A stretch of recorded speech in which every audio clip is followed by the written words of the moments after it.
बिस्मिल्लाहिर्रहमानिर्रहीम। अस्सलाम वालेकुम। कराची की एक लड़की दानिया के साथ बहुत ही बुरा हुआ। अमेरिका के अंदर वो गई तालीम हासिल करने के लिए ताकि अपने माँ बाप का सहारा बने, अच्छी तालीम हासिल करे और अपने माँ बाप का नाम रोशन करे।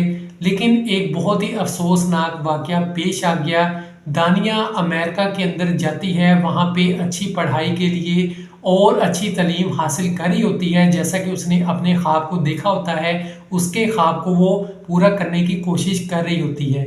लेकिन अचानक एक दिन अफसोसनाक वाक़या पेश आता है। एक दिन वो सड़क क्रॉस कर रही होती है, अचानक एक गाड़ी टक्कर मार के उसको आगे तेज़ी से निकल जाती है। और दानिया का कहना है, जब मुझे होश आती है तो उसके बाद मैं हॉस्पिटल में होती हूँ। सबसे पहले जब मुझे गाड़ी हिट करती है, मुझे सिर्फ इतना याद है कि मैं रोड के ऊपर गुजर रही होती हूँ और उसके बाद जब मेरी आंख खुलती है तो मैं हॉस्पिटल में होती हूँ। डॉक्टर के मुताबिक 7 हड्डियाँ तकरीबन दानिया की टूट चुकी हैं और बहुत ही बुरी हालत है। उसके अलावा दानिया ने एक अमेरिकी चैनल को इंटरव्यू दिया, जिसके अंदर उसने बताया, दानिया का कहना था, मैं अमेरिका के अंदर बेहतर मुस्तकबिल के लिए आई थी और मेरा अब मुस्तकबिल तारीख मुझे नज़र आ रहा है। अगर मैं ठीक हो भी जाती हूँ तो ऐसी हालत में कैसे मैं अपने ख्वाबों को पूरा करूँगी।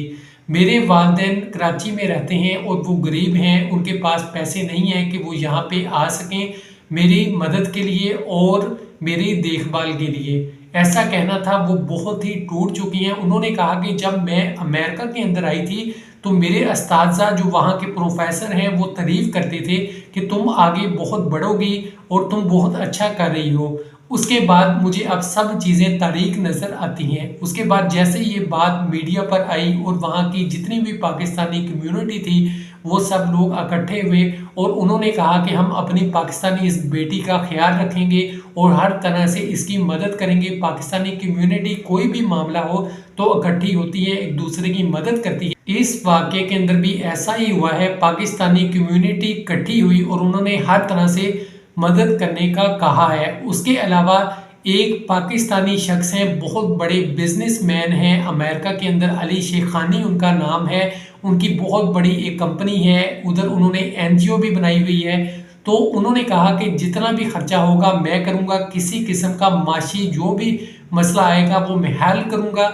और उसके अलावा कोशिश कर रहे हैं कि दानिया के वालिदैन भी यहाँ पे आ जाएं और दानिया का ख्याल रखें। जितना भी खर्चा होगा हमारी तरफ से अदा किया जाएगा। सिर्फ दानिया अपनी सेहत का ख्याल रखे, कोई परेशानी वाली बात नहीं है। ये कितनी अच्छी बात है कि पाकिस्तानी बाहर के मुल्क में इकट्ठे हो जाते हैं। जब भी अपने लोगों को किसी भी किस्म की ज़रूरत होती है तो सब लोग इकट्ठे होते हैं और सबकी कोशिश होती है कि हम बढ़ चढ़ कर हिस्सा लें और एक दूसरे की मदद करें। तो अल्लाह पाक दानिया को जल्द सेहत याबी अता फरमाए। एक लड़की जिसने बहुत से ख्वाब देखे, पाकिस्तान से गई और वहाँ पे उसको बेहतर मुस्तकबिल नज़र आ रहा था, लेकिन अचानक एक दिन ये वाक़या पेश आया और उसके हालात सारे बदल गए। क्या सोचा था, क्या हो गया। मज़ीद दानिया ने ये भी कहा है, आपको एक बात बता दूँ अब, कि उसने ये भी कहा है कि जिसने मुझे टक्कर मारी उसको ज़रा रहम नहीं आया कि मैं पीछे मुड़ के तो देख लूँ जिसको मैंने टक्कर मारी है वो ज़िंदा है या वो मर चुकी है। तो दानिया बहुत ही अफसरदा थी, तकलीफ़ के अंदर थी। उन्होंने जब ये इंटरव्यू दिया, ये बातें कहीं, तो वो बहुत ज़्यादा तकलीफ़ के अंदर थी। तो अल्लाह पाक हम सब की हिफाजत फरमाए। आमीन। खुदा हाफिज़।